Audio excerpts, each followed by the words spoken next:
This has been very, very hard on me this last year. There's a couple of times I really thought I was going to go under. I was ready to call the men in the white suits. How did you keep from falling apart? I don't think I have kept from falling apart. I think I'm very close to falling apart.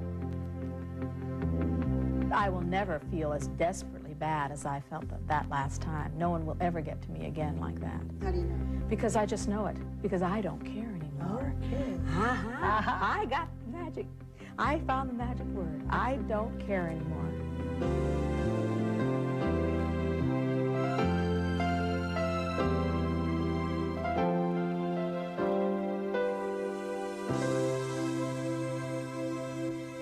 Let me set the time and place for this interview. It was 1980, and Bette Midler was the hottest new star in the country after wowing audiences and critics in The Rose. For someone who was so tough and so irreverent, she was curiously vulnerable. For those of you who only have an image of her from today, she'll probably look like a different person. And in many ways, she was.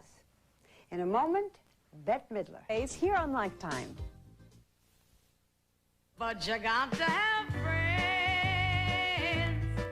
The feelings are so strong. She can be brassy and bawdy, but she can also be vulnerable and sensitive. From wise-cracking diva to extraordinary actress, there is simply no one quite like Bette Midler.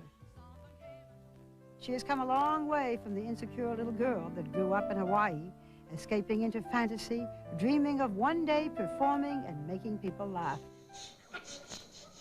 She got her first big break at the Continental Baths, a gay male nightclub in New York. These home movies, taken by a fan, show her performing there in 1971.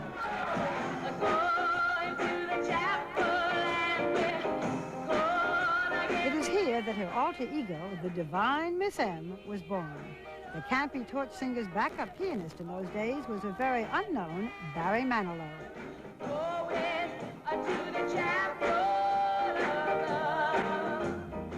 What followed was a one-woman show that took her around the country and finally had her star shining over Broadway. Bette told jokes, danced, sang, and in general was completely over the top. Everything about Bette Midler was totally outrageous and enormously successful. Audiences couldn't get enough of the many characters she became on stage.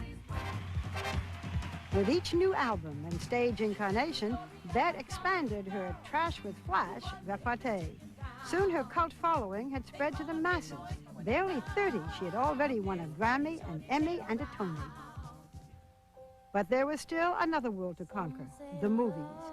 And in true Bette Midler fashion, her first time out was breathtaking. She starred in The Rose, the story of a self-destructive rock singer. Bette's powerhouse performance earned her an Academy Award nomination. When we met in 1980, I was expecting to find Bette Midler riding the wave of her immense 15-year success. Instead, I found a woman at the crossroads. Her mother had recently passed away. Bette had split with her manager of 10 years. She was surprisingly unsettled, living in a rented house, and seemingly had no clue as to what she was going to do next.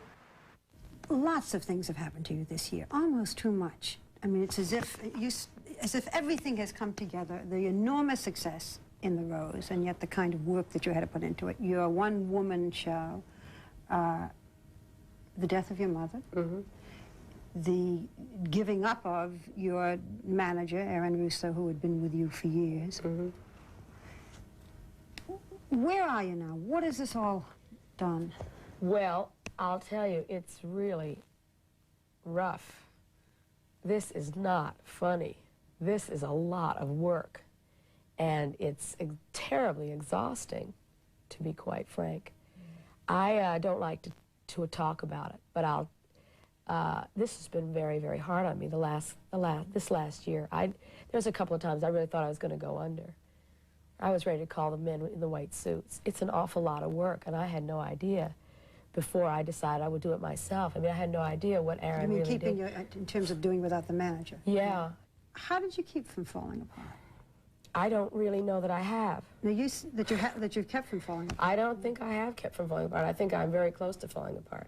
But I don't care, you know. You can always get up and pick up the pieces. It's not like I'm going to die or anything. That much I've learned. Okay, what might happen? Well, I could make a lot of wrong choices, but you know, it's a career is a career. You know, you have good choices, you have bad choices. But that's career. Yeah. That's what a career is all about. You know, some things you do well, some things you don't do so well, but you take your medicine and you learn and you plow on. If the career indeed means that much to you. Does your career mean that much to No, you? it doesn't. What matters to me is the work itself, is the art part. I like that part. I don't like the business part. I don't have a head for it. What about... And I find it creeping into the other areas. That's what I'm trying to say. That I don't like that. I don't like being a mogul. I don't want to be a mogul. I want to be... I don't have that... I just don't have that kind of a head. I have a head for jokes and songs and dances and clothes and shoes and background singers and bands, musicians. That's what I understand. I understand that. I understand the art of it, but I don't understand the business of it. It's just like, I think you have to take a course or something. You have to go to school for it. You know, learn how to be an accountant.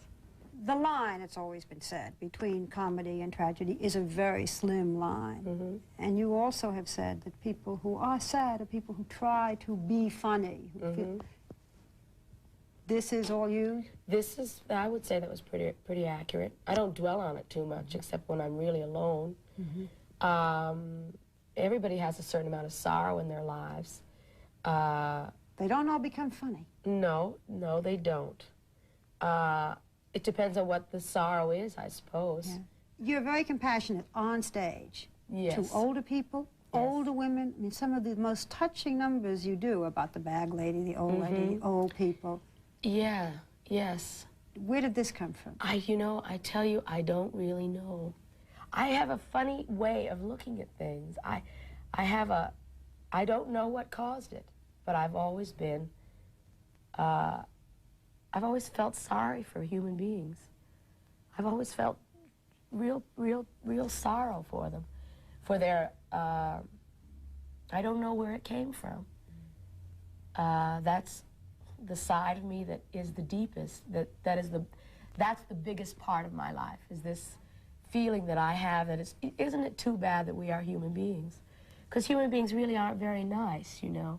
And they have all the equipment to be grand and noble, and yet they never make use of it. And everywhere I turn, I see it, and it just makes me sad. I don't know. So then you go out on the stage, and then I make them laugh, and it's better for a while, you know, because it's better for me when I laugh. You know, I really love a good laugh. I haven't had one in a dog's age.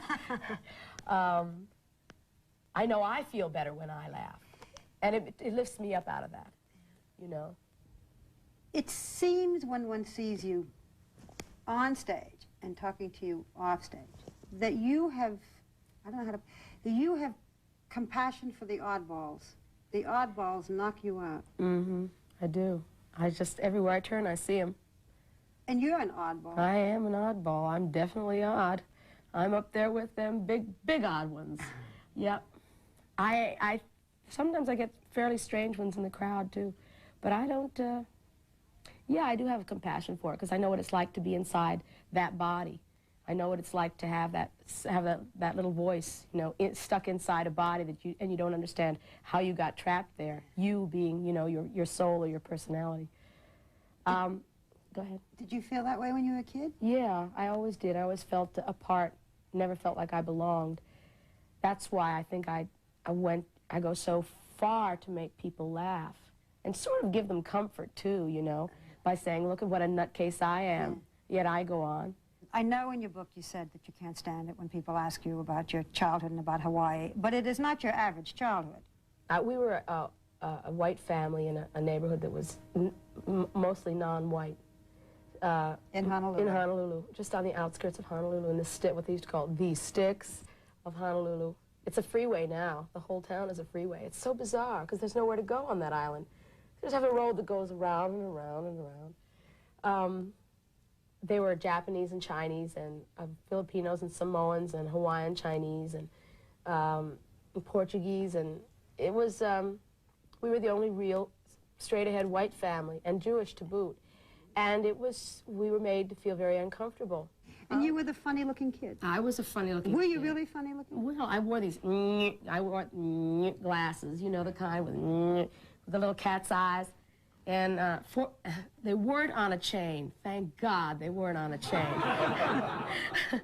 It was bad, but it wasn't that bad. And I had my little frizzy hair, and I tell you, these glasses had really, really murdered my love life. Really, really rough. I was playing, I had a big chest, you know. I was very developed I started developing early, and, you know, in those days, I don't know what it's like now, but in those days, Jesus, they used to just murder you the kids were just merciless if you were starting to develop a figure. Even the girls, I mean, they were like, bitter women, bitter little women, bitter children. Like they had picked up all this hideousness from their parents or something, you know. And so I got a lot of it. I used to get a lot of it because first I was white, then I was this strange thing called Jewish, and then I had this set of knockers, you know, I mean, that used to just infuriate them. What do you think of the way you look? I think I look great. No, no kidding. No Why kidding. do I say no kidding? Yeah, hey. Because... Hey, get out of my house. I ask you, would you say that to Bo Derek? Yeah. Because everything that I've read about you, you always talk about how when you were a kid you thought you were so ugly. Right. You really think you're... I think I look great. Just to plea for sympathy. So you should always get the crowd on your side, you know. You think you're sexy? I know I'm sexy, but I shouldn't say that in public because people get pissed off. I mean, excuse me, people that get like, well, who is she? But, and I don't mean it like that. You know the film 10? Yes. On the scale of 1 to 10, what are you? What am I? On a scale of 1 to 10? Oh, I think I'm about a 55. I don't know. I think I'm a happening girl. I think I'm happening. I mean, if I didn't think I was happening, I mean, why would I ever bother to get up in the morning? I think I'm happening. Next, Bette Midler on being cheap.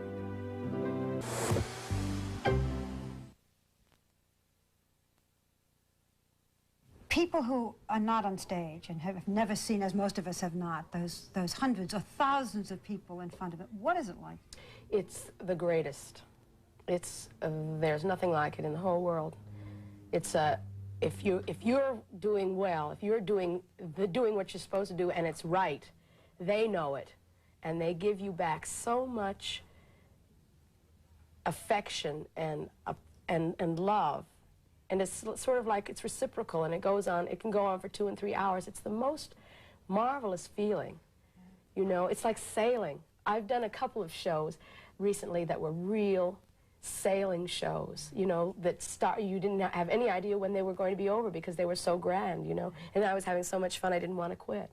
I think people, when they come to see me, they come to see the energy, and they come to see me run. You know, run, because I do run on the stage. But the parts that I like best are the parts where I get to, you know, sort of sing ballads and sing the blues and sort of bare my breast, that sort of thing. I mean, not literally in the figurative sense. That too? That too. Well, once or twice. I have been carried away. I have heard that once was recently at the London Palladium. Well, I thought that was very chic. It was. They just loved it. They said they were all sort of sitting in the balcony one night, and they had this one group of them. I guess they were from, they kept saying they were from Liverpool. I keep trying to get the accent in my head, but I don't really have it. They had a big, all the way across the balcony, cards that said, "We love Bette Midler," and they spelled my name wrong. And then they turned the cards around and it said, "We love your, you know, anatomy, your chest." And so it made me laugh. I thought it was hysterical. I thought it was just hysterical. And so I was wearing something that was rather sort of loose anyway, so I sort of gave them a jolt. In real life? It made me laugh. I love it when if they can make me laugh, I will, you know, I don't care. If it's the right moment, it doesn't really matter. Sometimes that's the best thing to do, is to flash them. You know, that's like they'll never forget it. They go home and they'll say, "You'll never guess what I saw." What, that crazy? Yeah, right. But I don't do it too often because it's not in good taste. You don't want them to come and expect it, you know. You want to sort of like You want to, Are you in real life? Are you a prude? Oh, I'm terribly prudish. But there's something about getting out on the stage that fills me with this desire, not desire is the wrong word. It fills me with this determination just to surprise and shock? Yes, sometimes. Recently, I find that. I didn't used to, I did when I was first working, or rather, just a few years ago. Recently, I don't, can I start again? Just say it, come on. That windowsill is perfectly filthy. Yeah, well, we'll clean it later. Okay. Yeah. We'll get up, we'll do a few things, we'll rinse out a few things. Okay. We'll take care of you. What's the question? Shock. Yeah. When I first started, and a fake dress too. Oh, I'm Not sorry. on my time. I'm just realizing what's going on.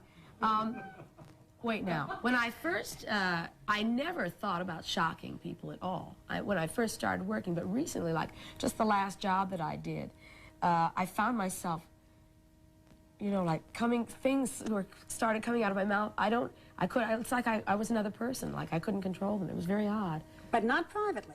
Not privately, no. Could you do your shows without being vulgar? I could do a show without being vulgar. I don't know if I could do my show without being vulgar. It's the very thin line once again between the good taste and the bad taste that I walk. I think that I think I do what I do very well because I have a real inbred innocence about what it is that I do, about my own particular vulgarity, and I I have a good sense of humor about lowbrow comedy and towards it, and I think that the vulgarity really is sort of part of it. First of all, because I'm a woman. You know, a man can say anything and get away with it.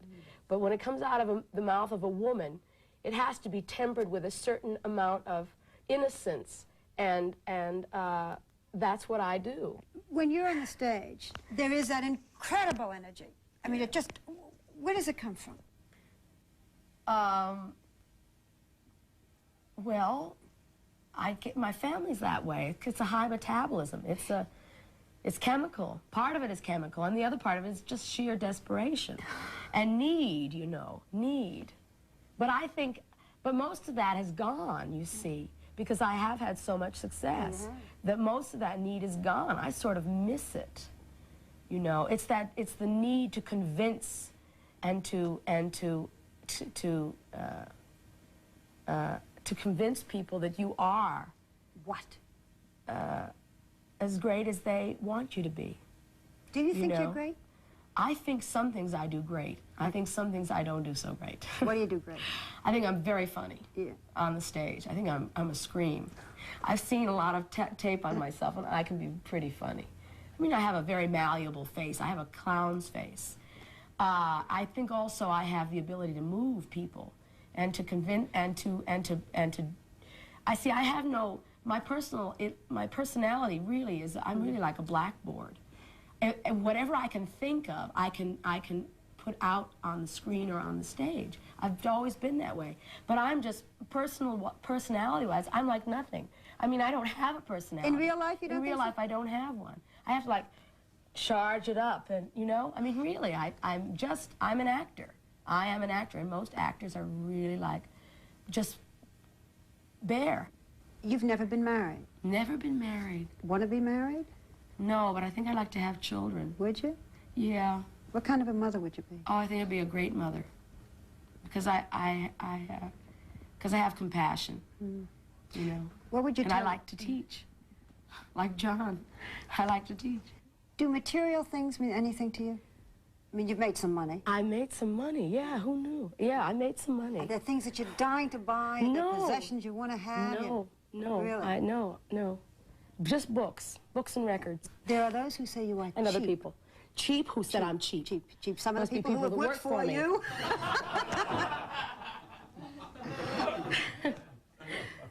Oh, we got that line straight. Are you cheap? Cheap, the worst. Why? Well, honey, I'll tell you the truth. If everybody out there is listening knew what I had to pay for the kind of service that I required, they would say I was not cheap. Are you hard to work with?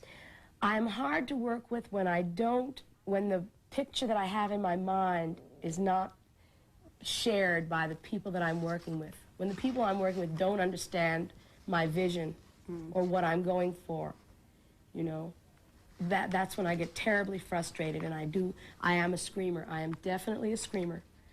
Definitely. But it's only when I'm just shoved up against the wall that I start to scream. But I do it because I'm frustrated and not out of real malice or attitude. I'm not a prima donna. I am definitely not a prima donna. If I do say so myself. What do you like most about yourself? The fact that I'm not a prima donna. What do you like least about yourself? The fact that I'm not a prima donna.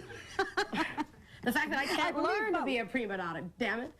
When you fantasize now, though, I mean, if you think of the future, what do you see? I don't fantasize. You don't, yeah. I don't fantasize. This is as far as the fantasy got me. This was the fantasy. This was the fantasy.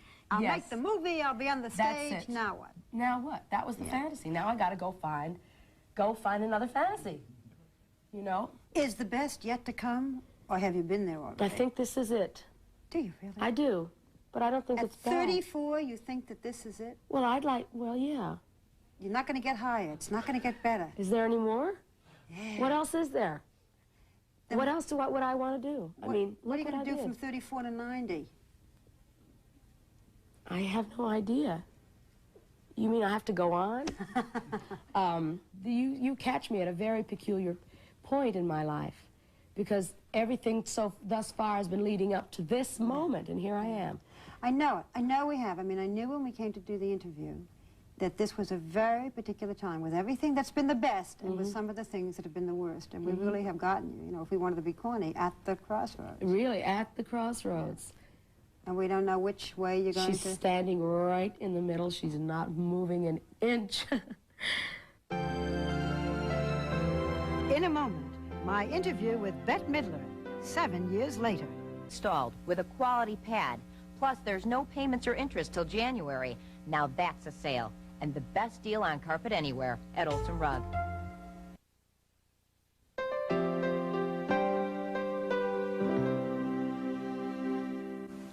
Anyone who has ever been consumed with their work will want to watch this interview with Bette Midler. She nearly destroyed her career and herself in the early 80s, but she survived. Her secret? Well, she said she found the magic words. Ready? Yeah, go ahead. This is the Bette Midler of 1987, married to Martin von Hasselberg, mother to daughter Sophie, happy after some very rough years. Her second movie, Jinxed, was plagued by on-set bickering that branded Bette a prima donna. The movie was a bomb to boot, and for the next 3 years, no one would hire her. Finally, Disney Studios gave her a shot in the film Down and Out in Beverly Hills. It was a smash, and her next film, Ruthless People, proved it was no fluke. Bette was back. Did you ever know that you're my hero? In 1988, she produced and starred in Beaches, a moving drama about the friendship between two women. She sang her heart out and won a Grammy for the title track.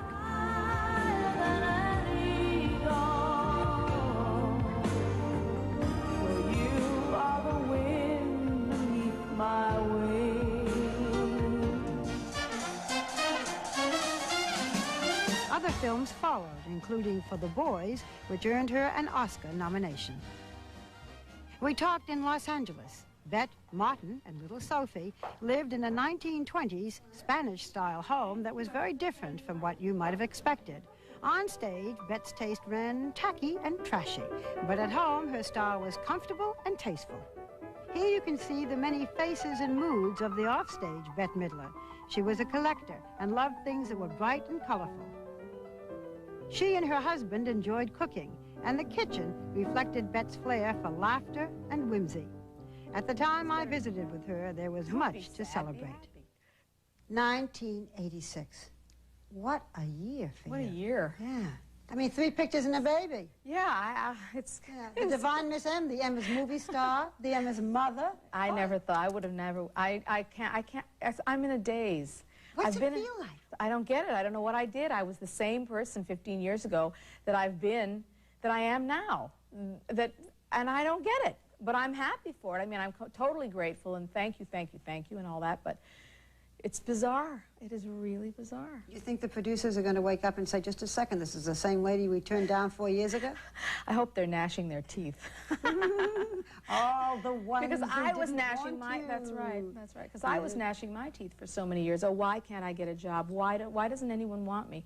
And look how different it is. And I have to say yes. I'm very grateful for the turnaround. It was deep. The last time you and I talked was just after the Rose, I think. And you were feeling pretty good. I was in very good spirits. It was a big hit. It was a kind of a stretching experience for you. Then came Jinx. Well, you see, the thing about the Rose was that a lot of people probably thought that that was my story, and that I only had one story to tell. So that could account for some of it. But I think what really, I think it was Jinx, that picture Jinx, because the PR on it was very, very bad. The press on it wasn't good, and there was a lot of backbiting and a lot of finger pointing and backstabbing that was done in public, and it's not really a good idea to do that. And I think it soured a lot of people on using me, and I think it made people, it confirmed their worst suspicions. That you were what? That I was temperamental, that I was pushy, that I was ruthless. Oh, you. That come on. Yeah, that I was determined to have my own way. And none of that's really true. I had a project that was, I had half a script when we started to shoot that picture. And I wanted to do the best for it that I possibly could, because I felt that the onus was on me, and that if it wasn't a good picture, everyone was going to say it was my fault. And so I was scrambling around thinking of anything I could do to make it better. And I think I was working with people who weren't really that interested in making it as good as it could be. If ever there was a film that was aptly titled, isn't it? It's like, you know, if they called it success. It's metaphorical. Yeah. It's hysterical that it was called Jinxed, and that's exactly what it was. After Jinx, you had what you described as a nervous breakdown. Yes. How do you know? Well, it was my version of a nervous breakdown. Well, I couldn't get out of bed, and I cried all the time. And I felt that I had no reason to live. I felt that I had been unjustly accused, and there's nothing worse than feeling that you're being accused for something that you didn't do. You know, and the frustration of not being able to explain yourself. I don't think it was a clinical nervous breakdown, but it felt bad to me. It felt as bad as anything that I had ever lived through, and so I use those words to describe it. How long did it last? I think actually about 2 years. The despair, the despondency lasted about 2 years. Every time you know how it is, you're going along and you're fine, and then suddenly something triggers off a memory, and there you are back in the dumps again. And so I went through that, up and down, and then really very far down, and then back up again, and then sinking, and it was no fun. You're not going to do it again? No, I'm not going to do it again. I'm not going to do it again. I don't think that will ever, ever happen to me again. I don't care what they say about me. It will never happen to me again. I mean, it's possible that people will call me names again, and it's possible that I will have failure. I will fail. That's entirely possible. But I will never feel as desperately bad as I felt that last time. No one will ever get to me again like that. How do you know? Because I just know it. Because I don't care anymore. Okay. I got the magic. I found the magic word. I don't care anymore. I do what they tell me to do. I wear what they tell me to wear. I stand where they tell me to stand. I'm just, yes, I'm here. I'm doing my job. I'm having a good time. If they tell you to be fat, as in Ruthless People, I'm in for a penny. I'm in for a pound. In this case, 200 pounds. Right. And Down and Out in Beverly Hills, when they make you, who 40, the mother of a 20-year-old, you say, look at me. Look at me. I'm 40. I'm the mother of a 20-year-old. Because I really like to work. I like to work. I like to play the characters. I like to get into other people's skins, and because that's what I am. I'm like a blank slate. If I'm not doing that work, then I'm a housefrau.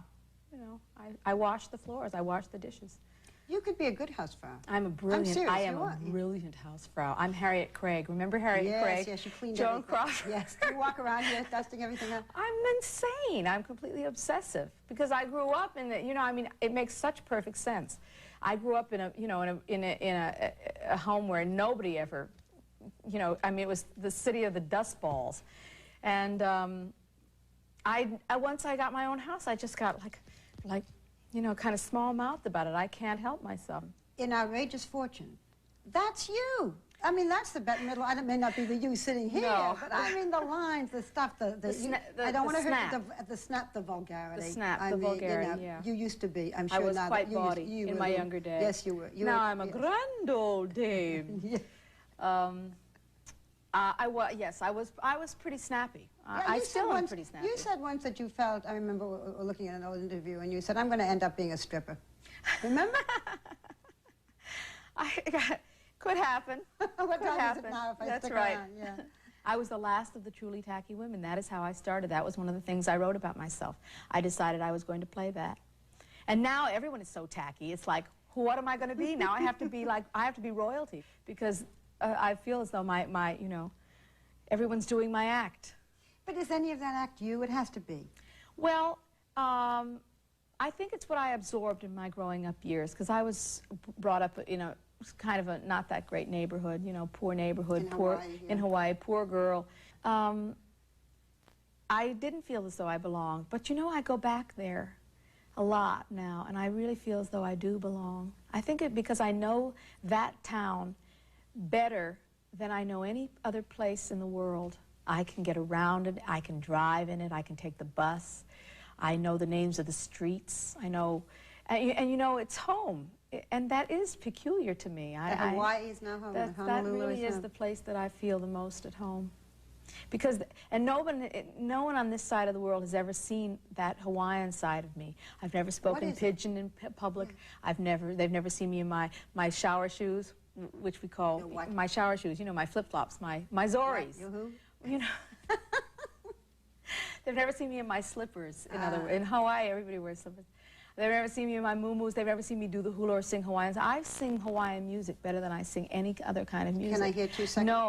I've never sung it in public because it's too embarrassing. No, I can't. All I can say is that. All I can say is that when I'm there, all that stuff comes bubbling up. You put your slippers on and you do a. I do. I go barefoot and I do all my Hawaiian stuff, my shtick, and that is who I really feel I am. And it's funny because I ran so far away. I went to the other side of the earth to get away from it. And now, you know, after so many years, I've returned to it, and it's the thing that makes me very, very happy. One of the things that makes me happiest in my life. To go back home. Yeah. To be that little Hawaiian girl. It's so peculiar. Next, Bette Midler on being a mom. Jack. 00.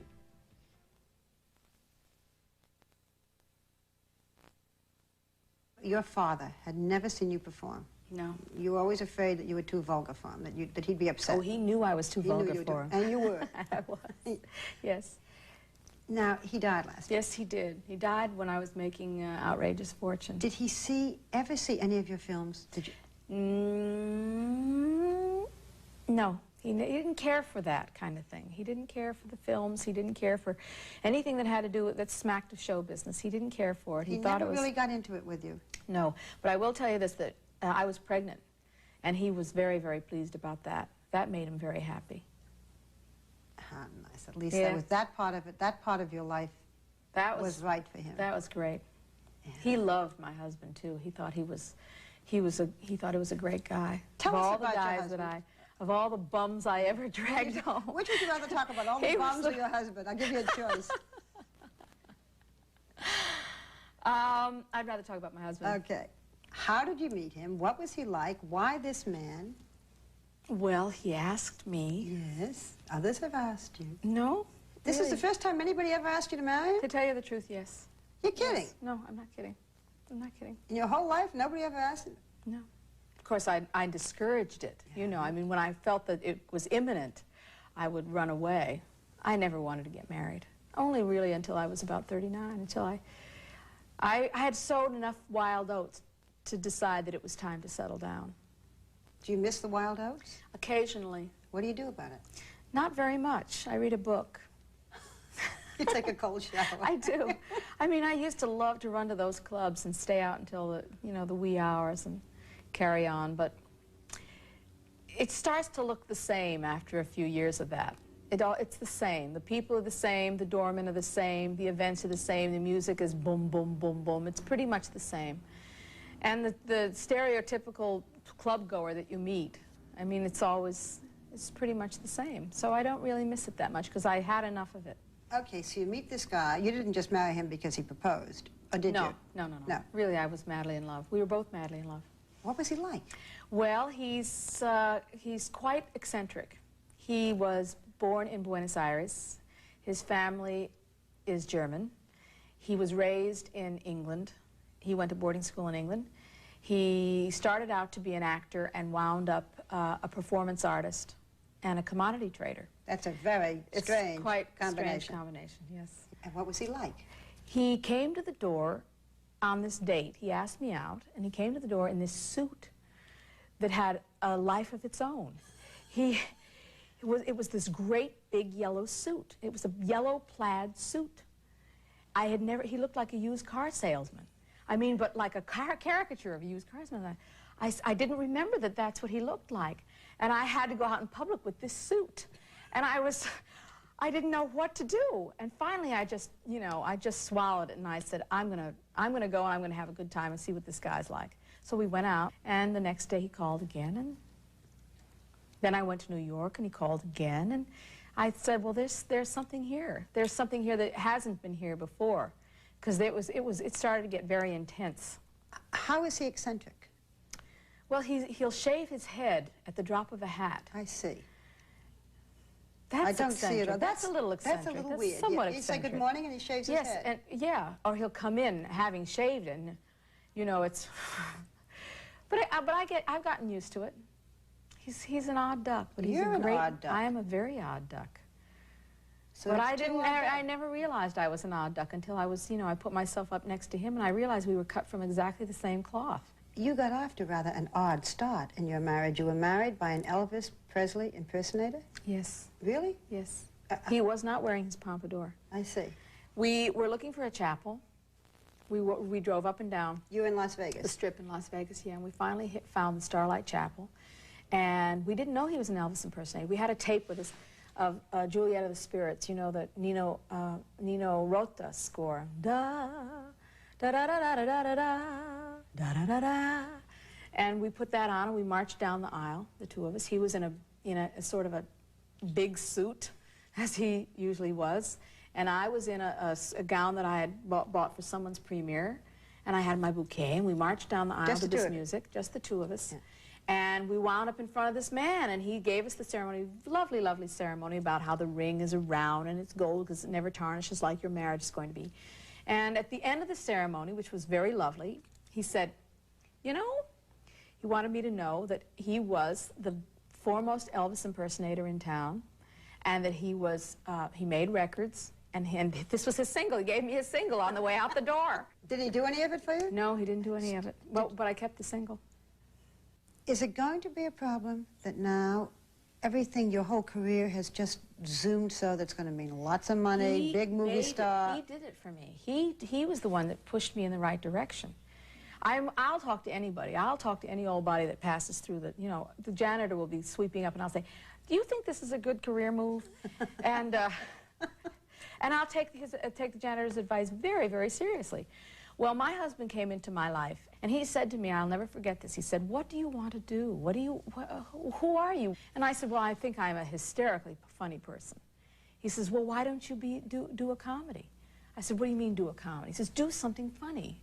And that was the turnaround? And that was the turnaround, because suddenly there was a direction, and there was a goal, and there really was something to look at and to move towards.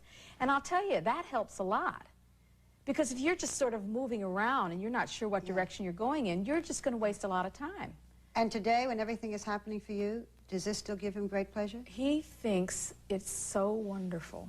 He thinks it's fabulous. It brings tears to his eyes. It does. He thinks he couldn't be happier for me. And he likes the work.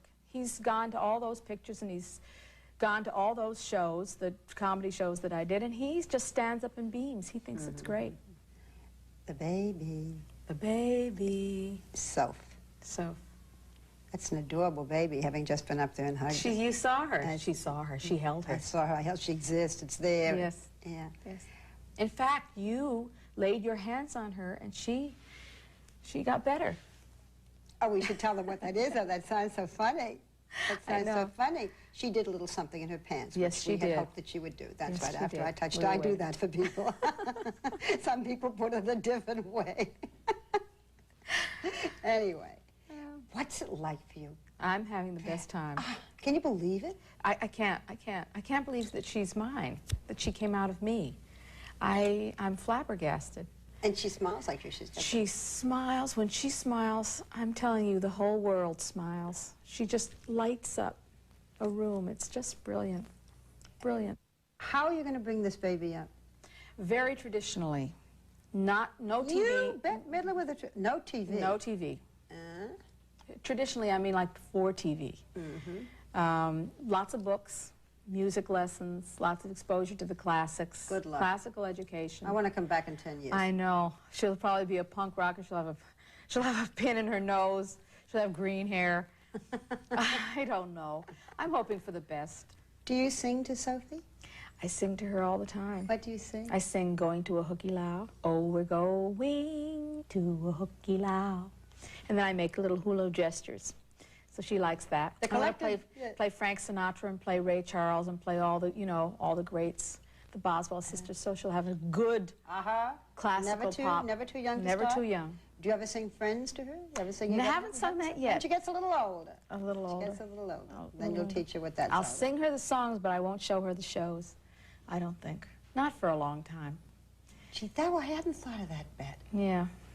What will it be like when she says, "That's you"? I don't want that to happen. I don't ever want her to say, "That's you." I don't want that to happen. So I don't want her to say, "That's my mom." That's what you did? I'm sure when she's 7 or 8 or 9 or something, I'm sure she'll be very down her nose about the whole thing. You know how they get. Or maybe that's when they're 13 or 15. 13 or 14. Oh, mother. That's it. Yeah. But I don't think I'm going to show the stuff to her because I don't want her to come down on me and say, how could you do that? That was so, EU. You know, that kind of thing. I'd like you to finish a sentence for me. Bette Midler is. Rich. Nah, not really. But better than I used to be. Bette Midler is bookish, tender, full of goodwill, enormously happy, and surrounded by wonderful people. Just surrounded.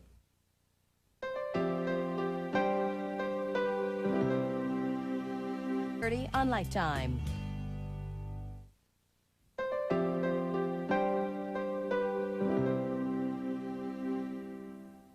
Bette Midler is a superstar.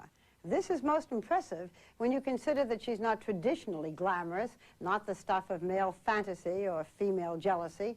She is simply enormously talented. And for women everywhere, I think her success is inspirational. Breast cancer.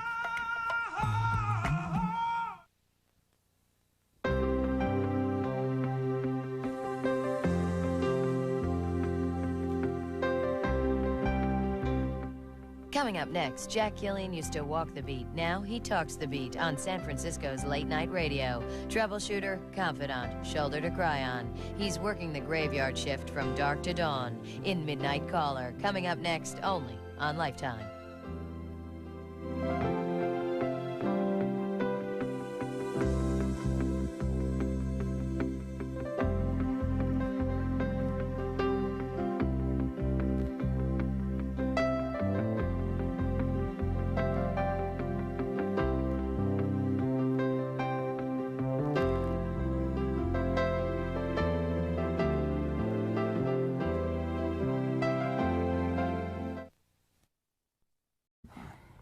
I don't really know that I have. Now, that you've kept from falling apart. I don't think I have kept from falling apart. I think I'm very close to falling apart. But I don't care, you know. You can always get up and pick up the pieces. It's not like I'm going to die or anything. That much I've learned. Okay, what might happen? Well, I could make a lot of wrong choices, but you know, a career is a career. You know, you have good choices, you have bad choices. But that's career. Yeah. That's what a career is all about. You know, some things you do well, some things you don't do so well, but you take your medicine and you learn and you plow on. If the career indeed means that much to you. Does your career mean that much to you? No, it doesn't. What matters to me is the work itself. Is the art part. I like that part. I don't like the business part. I don't have a head for it. What about... And I find it creeping into the other areas. That's what I'm trying to say. That I don't like that. I don't like being a mogul. I don't want to be a mogul. I want to be... I don't have that... I just don't have that kind of a head.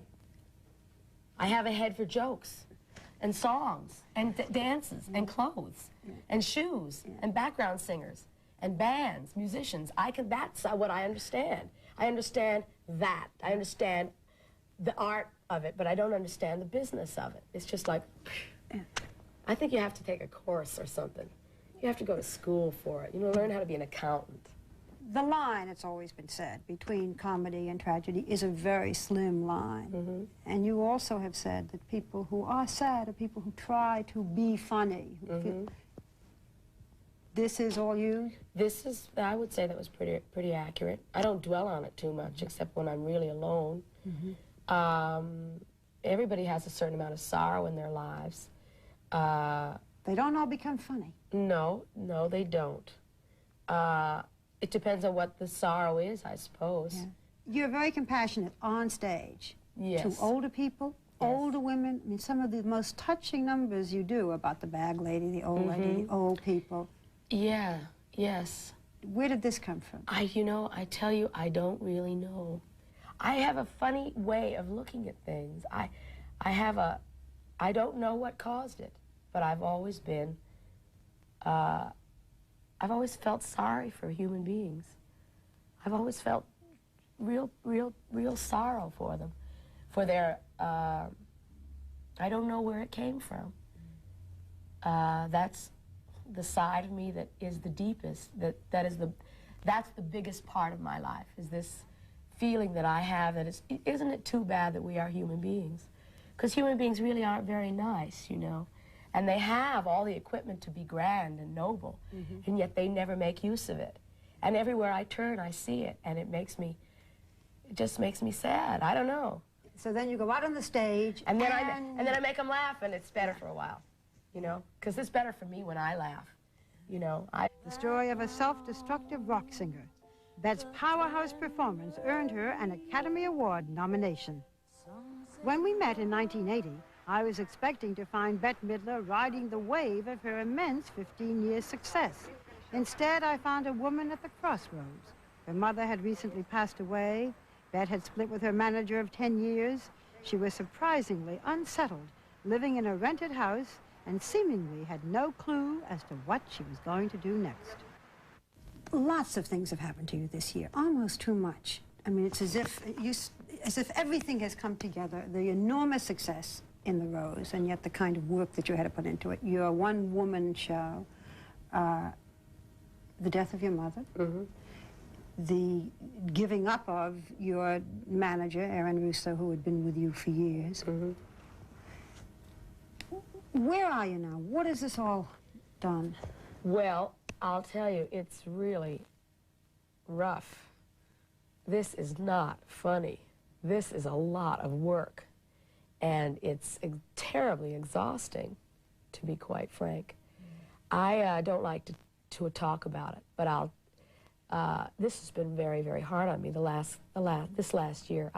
There's a couple of times I really thought I was going to go under. I was ready to call the men in the white suits. It's an awful lot of work, and I had no idea before I decided I would do it myself. I mean, I had no idea what Aaron really did. You mean keeping in terms of doing without the manager? Yeah. How did you keep from falling? From diva to extraordinary actress, there is simply no one quite like Bette Midler. She has come a long way from the insecure little girl that grew up in Hawaii, escaping into fantasy, dreaming of one day performing and making people laugh. She got her first big break at the Continental Baths, a gay male nightclub in New York. These home movies, taken by a fan, show her performing there in 1971.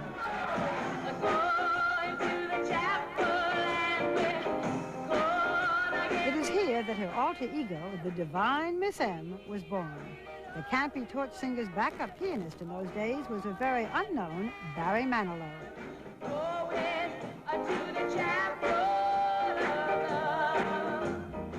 What followed was a one-woman show that took her around the country and finally had her star shining over Broadway. Bette told jokes, danced, sang, and in general was completely over the top. Everything about Bette Midler was totally outrageous and enormously successful. Audiences couldn't get enough of the many characters she became on stage. With each new album and stage incarnation, Bette expanded her trash with flash repartee. Soon her cult following had spread to the masses. Barely 30, she had already won a Grammy, an Emmy, and a Tony. But there was still another world to conquer, the movies. And in true Bette Midler fashion, her first time out was breathtaking. She starred in The Rose.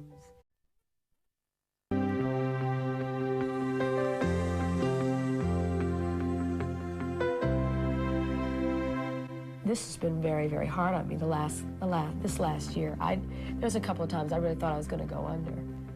I was ready to call the men in the white suits. How did you keep from falling apart? I don't think I have kept from falling apart. I think I'm very close to falling apart.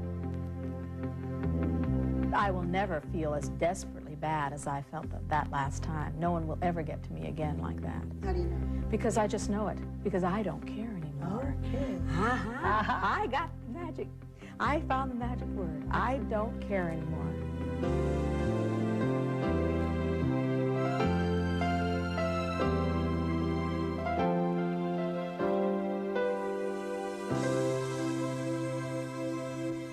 Let me set the time and place for this interview. It was 1980, and Bette Midler was the hottest new star in the country after wowing audiences and critics in The Rose. For someone who was so tough and so irreverent, she was curiously vulnerable. For those of you who only have an image of her from today, she'll probably look like a different person. And in many ways, she was. In a moment, Bette Midler. Here on Lifetime. But you got to have friends. The feelings are so strong. She can be brassy and bawdy, but she can also be vulnerable and sensitive. From wise practice